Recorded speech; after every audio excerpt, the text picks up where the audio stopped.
Cette journée, on a voulu l'organiser et travailler avec des journalistes pour reproduire ce qu'on appelle les médias centers de COP.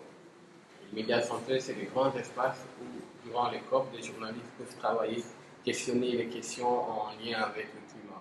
On a voulu reproduire la même chose parce que l'Azerbaïdjan où se déroule la COP, c'est très loin, tout le monde n'a pas forcément les moyens d'y aller, et tout le monde a le devoir impératif de s'intéresser à l'actualité de la COP. C'est pour cette raison qu'on a organisé une COP locale dédiée à la presse.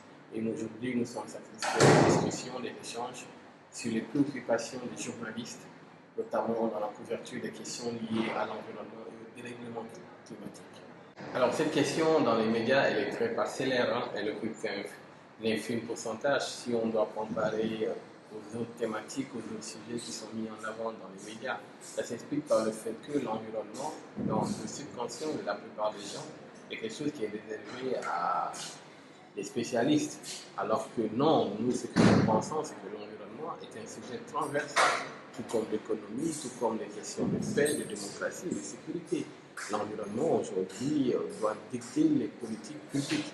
Et par conséquent, les journalistes ont le devoir d'aborder ces questions-là de façon holistique pour permettre de mieux informer les populations. Une impression de satisfaction parce que l'une des grandes chances de nos écosystèmes médiatiques, c'est que les journalistes qui travaillent sur ces questions sont avant tout des militants. Ce sont des gens qui sont passionnés, donc il suffit juste qu'on leur donne un petit coup de pouce pour avoir un contenu qualitatif dans nos médias.